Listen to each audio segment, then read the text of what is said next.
उसके दूसरे बहुत सारे अभी नहीं आए कि उसको जैसे फोडर में है, पशु के चारे में है, वो बहुत कम मात्रा में जाता है सीजन में। हमारा उद्देश्य इस परियोजना का ये है कि ये जो इतना बायोमास पैदा होता है खेत में पराली का, ये किसी न किसी रूप में वापस खेत में ही जाना चाहिए। क्योंकि किसान जब धान लेता है, खाद डालता है, बीज डालता है, पैसा लगाता है, सारी मेहनत करता है, पौधा उगता है, धान तो ले लिया, बट वो सारा बाकी जो पराली है उसको उगाने में भी तो जमीन की उर्वरक शक्ति गई है। तो वो उसको क्यों ना वापस खेत में ही डाला जाए, उसको मिक्स किया जाए, जिससे कि आने वाले दिनों में जो उर्वरक शक्ति है वो बनी रहे। तो बीच में बहुत सारे आए थे कि भाई आप ये छिड़क दीजिए कि इससे सड़ जाएगा, वो उतने दिन तक नहीं सड़ता, टाइम नहीं होता, उसके बहुत सारे कारण हैं। उतने समय में किसान को अपने नेक्स्ट फसल भी लगानी होती है। तो हमने सोचा कि ये ज्यादा से ज्यादा इसको जमीन में मिलाया जाए। तो मिलाने का एक ही कारण है कि भाई कोई मशीन है जो इसको जमीन में वापस मिलाए। फिर भी मेरा अपना एक्सपीरियंस है, और किसान भाई जानते होंगे, सर बैठे हैं, सबको पता है कि 100% मिलाना फिर भी जरा मुश्किल है, क्योंकि पराली इतनी हो जाती है कि उसको अगर 100 के 100% नहीं मिलाए। पर फिर भी उद्देश्य ये कि कम से कम उसका आधा जो है, जितनी पराली है, वो जरूर जमीन में वापस जानी चाहिए। क्यों, जो आने वाले दिनों में जो वो सड़ेगी तो उसका एक मिट्टी के स्वास्थ्य पे फर्क पड़ेगा, और वो जो सड़ेगा उससे अपने आने वाले दिनों में खेत की जो क्षमता है वो बढ़ेगी, और अगली वाली फसल को भी उसका फायदा मिलेगा। तो हमारा एक मुख्य उद्देश्य यही है इस परियोजना की। बर्निंग तो धीरे धीरे कम हो रही है, पर बर्निंग के साथ साथ ये जो है, ये जो भी पराली है, ये मिलनी चाहिए खेत में। क्योंकि हमारी मिट्टी आपको जानते हैं सब लोग, फर्टिलाइजर सब देते हैं, यूरिया, डीएपी, बाकी सब चीजें दे रही है, बट देसी खाद का जो सप्लाई है वो तो बहुत ही कम हो गया है। मतलब एक तरह से ना के बराबर है। पुराने टाइम में तो 3-3, 4-4 जानवर रखते थे किसान भाई, देसी खाद हो जाता था, गोबर हो जाता था, कूड़ी में अच्छा सड़ा हुआ खाद भी। अब आज तो ये है कि एक तो जानवर है, अब वो कूड़ी का खाद भी सड़ा नहीं पाते, उतना टाइम नहीं होता, तो वो आधा कच्चा सड़ा हुआ ही खेत में जाता है। उसके और नुकसान भी होते हैं, फायदा शायद उतना ना हो, और जितनी मात्रा में आवश्यकता है ऑर्गेनिक मैटर की, उतना मैटर में सप्लाई नहीं जा रहा है। क्योंकि खाली फर्टिलाइजर के भरोसे, फर्टिलाइजर की भी आवश्यकता है, ऐसा नहीं है कि आज के टाइम में बगैर फर्टिलाइजर में नहीं हो पाएगी, मगर जमीन की जो नेचुरल शक्ति थी पुराने टाइम में, जब यूरिया भी नहीं आया था, पुराने किसान भाई जानते होंगे, उस टाइम भी तो खेती करते ही थे लोग, देसी खाद डालते थे, देसी बीज डालते थे, अच्छा उत्पादन होता था। मगर धीरे धीरे फर्टिलाइजर आ गए तो किसान उसको डालने लगे। फर्टिलाइजर डालने में कोई बुराई नहीं है, वो बहुत आवश्यक है, उसकी आवश्यकता है, इसीलिए डाल रहे हैं। मगर कितना डालना है, कब डालना है, कौन सा डालना है, ये बहुत आवश्यकता है जानने की, कि हमारी मिट्टी में किस चीज की कमी है, और क्या हम कौन सी फसल ले रहे हैं, और उसकी क्या आवश्यकता है। तो वो जो अंतर है वो हमने उसको पूरा करना है। अगर किसी हमारे फसल की आवश्यकता है, यूरिया की कम है, नाइट्रोजन की कम है, और हम ज्यादा डाल रहे हैं, तो वो हम अपना पैसा तो वेस्ट कर ही रहे हैं। क्योंकि आजकल कोई भी चीज फ्री तो नहीं है, बड़ी महंगी आती है, हर एक चीज किसान को खरीदनी पड़ती है। वो तो उसको हम कम मात्रा में डालें, और जो चीज हमारी जमीन में बिल्कुल भी नहीं है, कुछ मुख्य पोषक तत्व है, सूक्ष्म पोषक तत्व है, माइक्रो न्यूट्रिएंट है, जो सब लोग सारे माइक्रो न्यूट्रिएंट नहीं डालते, तो वो किसान भाई उसकी तरफ भी उसको ध्यान दे, और अपना मिट्टी की जांच के अनुसार जिस चीज की कमी है उनका भी उपयोग करें। तो आइडिया ये है कि यूरिया, डीएपी जो मुख्य फर्टिलाइजर है उसको थोड़ा सा कम करें, बंद नहीं करना है, पर उसको कम करें। उसको बोलते हैं बैलेंस, संतुलित होना चाहिए, कि जितनी मेरी आवश्यकता है उतनी ही जमीन को दे। अगर उससे आप ज्यादा दे रहे हो तो एक तो पैसा तो जा ही रहा है किसान का, और उसके दुष्प्रभाव भी है। हमें सब पता है कि उसके क्या क्या दुष्प्रभाव है। आप यूरिया डालोगे, पानी दोगे, वो घुलेगा, कुछ उड़ के चला जाएगा, कुछ जमीन के अंदर चला जाता है, फिर नीचे हमारा जो पानी है उसी में धीरे धीरे जाता है। तो कहीं ना कहीं वो पूरे जो साइकिल है वो पूरी डिस्टर्ब होती है, पानी की क्वालिटी खराब होती है। हमारे बहुत सारे आप देखोगे कि इन सब चीजों की वजह से बीमारियां, हमारा जो स्वास्थ्य है वो भी इसी की वजह से हो रहा है। बीमारियां जो नहीं आ रही हैं वो असंतुलन की वजह से है।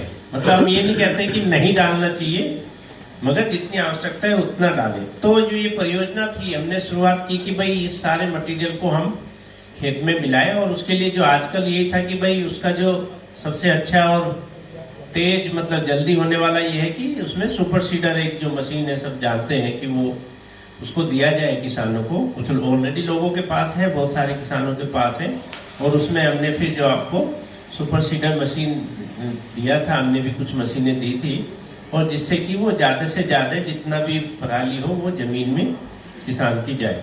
इस परियोजना में खाली सुपर सीडर ही नहीं, वो तो एक हमारा मुख्य है, और बहुत सारे काम भी करते हैं। हमारा एक काम है कि सॉइल हेल्थ मैनेजमेंट, मतलब मिट्टी की जांच हुई होगी आप लोगों की, और मिट्टी की जांच के आधार पर उसमें सिफारिशें हैं कि भाई आपने गेहूं बो रहे हो तो इसमें कितना फर्टिलाइजर डालना है, urea, DAP, NPK, calcium, magnesium, जो भी माइक्रोन्यूट्रिएंट है वो कितने डालने हैं, धान है तो धान में कितने डालने हैं। तो वो बहुत जरूरी है, क्योंकि मिट्टी का स्वास्थ्य हमें पता होना चाहिए, हमारी मिट्टी में किस चीज की कमी है और कौन सी मात्रा ज्यादा है। इसलिए जो ज्यादा है उसको कम डालें, और जिसकी कमी है उसको हम उपयोग शुरू करें, क्योंकि यूरिया, डीएपी के अलावा जो माइक्रोन्यूट्रिएंट है उनकी भी बहुत अपनी वैल्यू है। जैसे इंसान के शरीर में ना घी हम 1-2 चम्मच खाते हैं, रोटी हम 4-5 खाते हैं, उल्टा तो नहीं करते कि घी ज्यादा खा लिया और रोटी हमने आधी खाई, क्योंकि शरीर को जिस तरह की जोन से पोषक तत्व की आवश्यकता है, ज्यादा रोटी की आवश्यकता है, पर घी जो है 1-2 चम्मच से भी हमारे शरीर की आवश्यकता पूरी हो जाती है। तो हम भी तो दही और दाल और बहुत सारी चीजें खाते हैं, ऐसे ही हमारी फसल को भी आवश्यकता है बहुत सारी चीजों की। तो कुछ चीजें हम ज्यादा मात्रा में डालते हैं, जैसे एनपीके है, बट दूसरे जो पोषक तत्व हैं, जिंक है, बोरोन है, कैल्शियम है, वो हम कम मात्रा में डालते हैं, मगर उनकी आवश्यकता बहुत है और उनका बहुत अपना एक रोल है हमारी फसल को अच्छा बनाने में, दाना बनाने में, बीमारियां कम लगे, जो प्लांट की जो स्ट्रेंथ है, बीमारी से लड़ने की शक्ति है, वो भी हमारी ज्यादा बढ़े। इसके अलावा इसमें ये भी था कि हमने कुछ लोगों को, जो लोग सब्जी लगाते हैं कुछ क्षेत्रों में, कि भाई सब्जी की तरफ भी लोगों को आकर्षित किया जाए। धान और गेहूं तो लगाए रहे हैं, तो सब्जी के ऊपर भी हमने कुछ लोगों को काम कराया था, जिसमें हम क्रॉप डाइवर्सिफिकेशन के थ्रू किया था। और एक ये भी है कि जो किसानों को जो अलग अलग मुद्दों पे जो उनकी कैपेसिटी बिल्डिंग है, जो ट्रेनिंग का, तो मैं बता रहा हूँ कि किसान हमेशा उसको डालेगा। अभी ऑर्गेनिक वैसा देसी खाद तो बाजार में मिलते भी हैं, वर्मी कंपोस्ट भी बेच रहे हैं 10 रुपए किलो, 8 रुपए, पर कितना डालोगे? किसान के पास 100 बीघे जमीन है, 100 एकड़ है, कितना कहाँ से खरीद के डालेगा?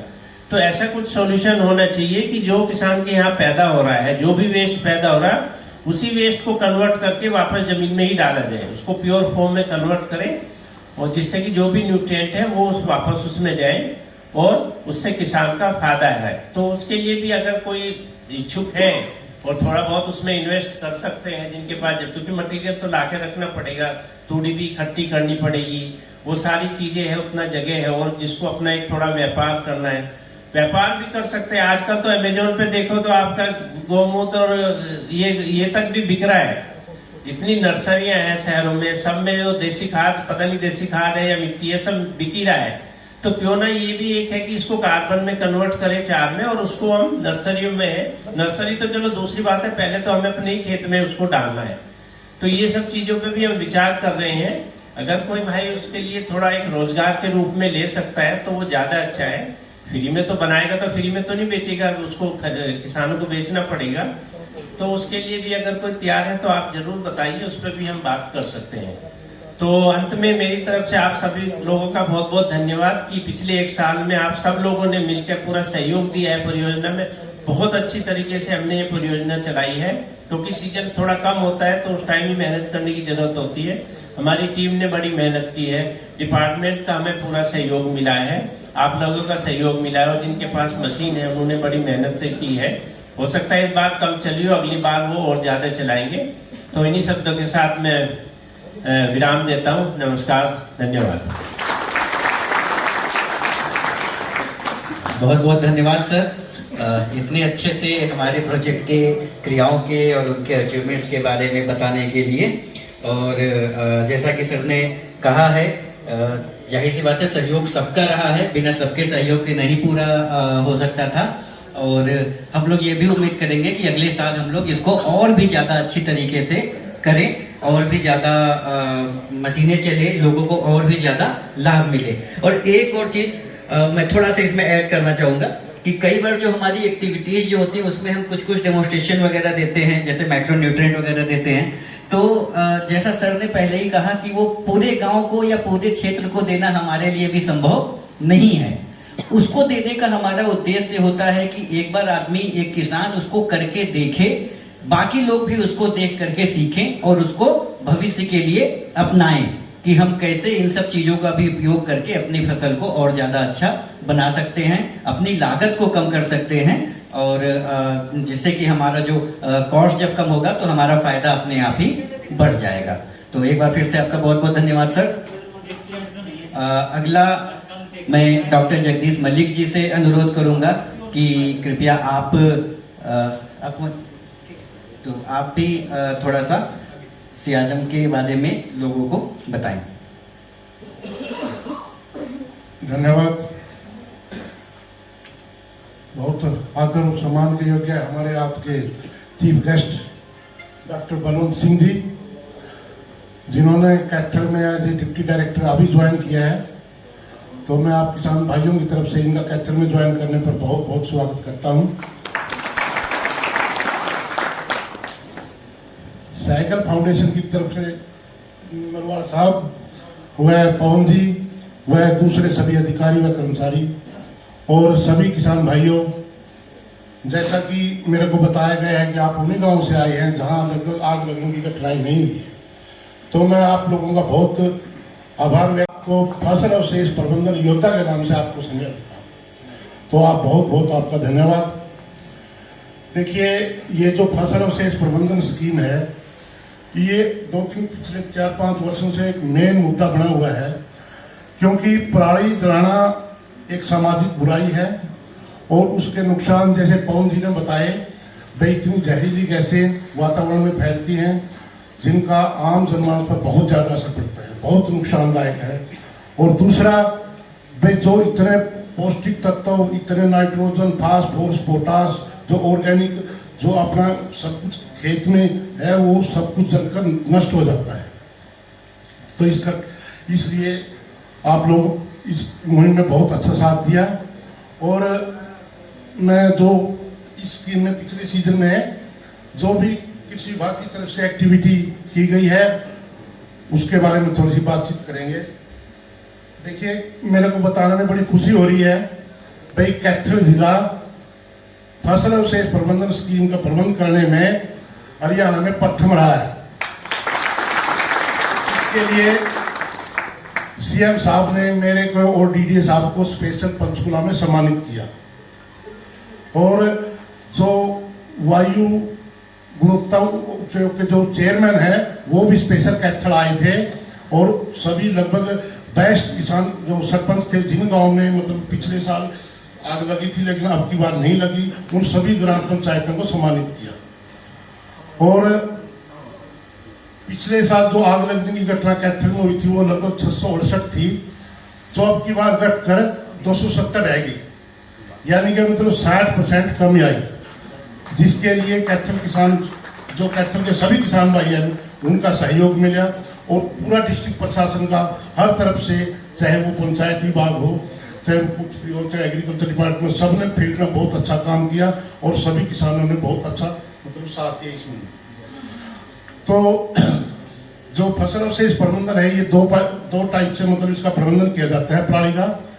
एक है इन सिटू मैनेजमेंट और एक है एक्स सिटू मैनेजमेंट। देखिए, इन सिटू मैनेजमेंट में क्या करते हैं, वह जो पराली है उसको काट पीट कर मतलब मिट्टी के अंदर ही मिलाते हैं खेत में। और एक्स सिटू है जो मतलब खेत मतलब जो पराली है उसको इकट्ठा करके या बेलर के द्वारा गांठ बांधकर उसको खेत से बाहर करते हैं। देखिए, इसके लिए मैं आपको एक सलाह देना चाहता हूं। जो इन सिटू मैनेजमेंट है वो बहुत ही बढ़िया है। हमारी धरती की सेहत को ध्यान रखते हुए किसान भाई ज्यादा से ज्यादा इन सिटू मैनेजमेंट अपनाएं, क्योंकि इन सिटू मैनेजमेंट में लगभग 2500 या 3000 का जो नाइट्रोजन खाद है, फास्फोरस, पोटास है, वो सब खेत में ही मिल जाता है, जिससे आने वाली जो अगली फसल है उसमें बहुत मतलब उसकी पैदावार में बढ़ोतरी होती है।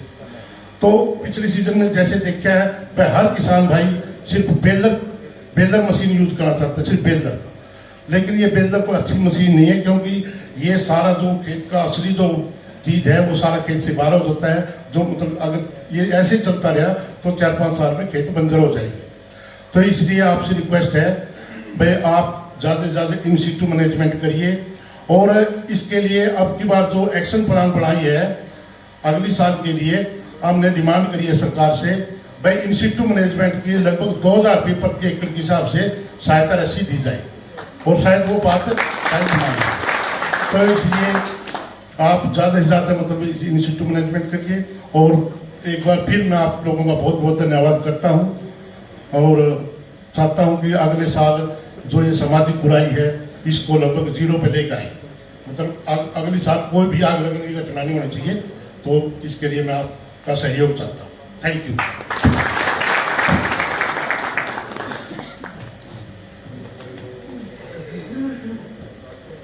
बहुत बहुत धन्यवाद सर, इतनी अच्छी बातें बताने के लिए। सुनकर के बहुत ही खुशी होती है कि जब हम अपने शहर से जिस इस सामाजिक बुराई को अगर हम लोग दूर करने में सक्षम हैं, तो अगर ये सामाजिक बुराई पूरी तरीके से दूर हो जाए तो और भी अच्छा होगा। और ये जो अचीवमेंट्स हुए हैं ये एक तरफा कभी भी नहीं होता है। कहावत है ना, ताली कभी भी एक हाथ से नहीं बजती है। तो दोनों ही तरह से जो भी सहयोग रहा है, हमने पिछले साल भी मिलकर के उसमें भी सर का बहुत अच्छा योगदान था। सर ने हम लोग को बहुत अच्छे से गाइड किया कि कैसे हम लोग अपने प्रोजेक्ट को आगे लेकर के चले, किस तरीके से हम लोग और भी चीज़ों को रखें। तो उन सब की बदौलत ही हमने ये सब पाया है।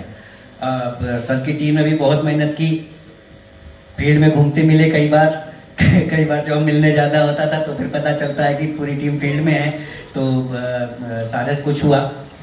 लेकिन हम अगर बात करें अपने खास करके प्रोजेक्ट की, तो इसमें भी आप लोगों का जो सहयोग लग रहा, हमारे किसान भाइयों का भी जो सहयोग रहा, वो अद्वितीय था। अगर वो सहयोग ना होता तो अभी जो हमने अपनी इतने सारे अचीवमेंट्स बताए अपने, उनको पाना शायद संभव ना होता। तो उसी के संबंध में आज का जब ये बैठक करने का फैसला किया गया, तो हमने ये भी सोचा कि हम आप लोगों का एक बार अनुभव भी अपने साथ साझा करेंगे, और साथ ही कुछ लोगों को एक उनको प्रेरणा और ज्यादा देने के लिए, बाकी लोगों को, उन लोगों को थैंक यू बोलने के लिए हम यहाँ पर कुछ लोगों को एक छोटा सा टोकन भी देंगे। और लेकिन एक बात मैं यहाँ पे क्लियर कर दूं कि ऐसा नहीं है कि बाकी लोगों ने कुछ नहीं किया, सबने बहुत अच्छा किया। लेकिन वो एक रीति चली आती, हमारी परंपरा है कि जब टेस्ट होता है तो उसमें फर्स्ट सेकंड थर्ड ही आते हैं, उनको ज्यादा वो होता है। इसका मतलब ये नहीं है कि बाकी लोग कुछ कर नहीं रहे हैं। सबका योगदान बहुत ही ज्यादा है, बहुत ही अच्छा है। लेकिन कुछ लोग को हमने उसमें से चुना है, कुछ चीजों को देखते हुए, जिनको हम यहाँ पे एक छोटा सा टोकन देंगे, टोकन ऑफ एप्रिसिएशन देंगे। और हम लोग इससे हम लोग ये भी उम्मीद करेंगे कि अगली बार बाकी के लोग भी और ज्यादा मिलजुल करके और भी ज्यादा जील के साथ, उत्साह के साथ इस प्रोजेक्ट को आगे बढ़ाएंगे, और डिपार्टमेंट के साथ मिलते हुए, उनके साथ इन लाइन काम करते हुए हम लोग अपने प्रोजेक्ट को और ज्यादा सफलता तक लेकर के जाएंगे। तो अभी हम लोग उसी को शुरू करेंगे। इसमें हमने सर आपको बता दें, 2 कैटेगरी हमने इसमें बनाई है। एक तो जैसा सर ने बताया कि हमने कुछ सुपर सीडर मशीनें यहाँ पर दी थी। सभी लोगों ने, ऑपरेटर्स ने बहुत अच्छे से चलाई मशीनों को उसने अच्छे तरीके से रखा भी, बहुत ही अच्छा एरिया भी कवर किया, और हमारे टारगेट को अचीव करने में हमारी मदद की।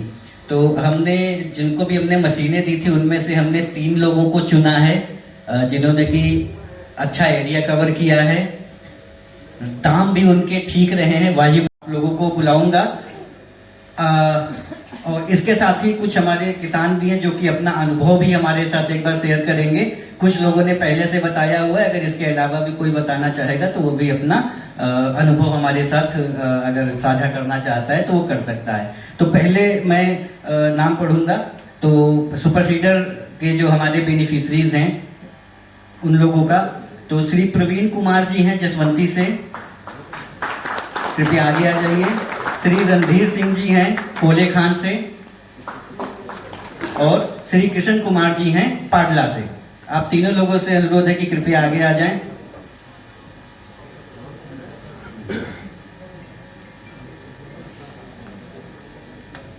तो आप लोग इधर से ऊपर आ जाइए, यहाँ से ऊपर आ जाइए।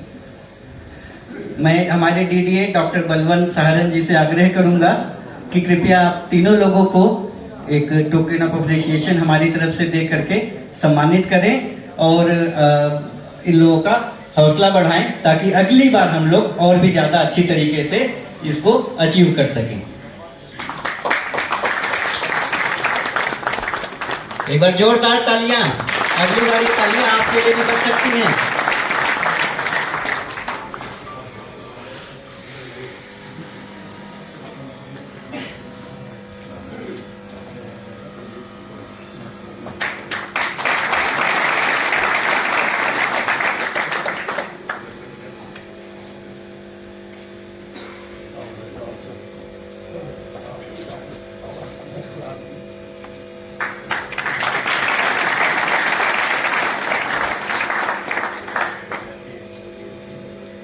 आप सरपंच भी हैं कोले खान के, श्री रणधीर सिंह जी। आप एक बहुत ही प्रोग्रेसिव फार्मर है, नेचुरल फार्मिंग शोध से आपने बहुत ही अच्छा नेचुरल फार्मिंग पे भी काम कर रहे हैं। श्री प्रदीप कुमार जी गोहरान गांव से, श्री मनदीप जी खेरी शेरखान से, श्री प्रदीप कुमार जी जसवंती से और श्री राजीव कुमार जी रावणहेरा से। कृपया आप सभी लोग मंच पे आ जाएं।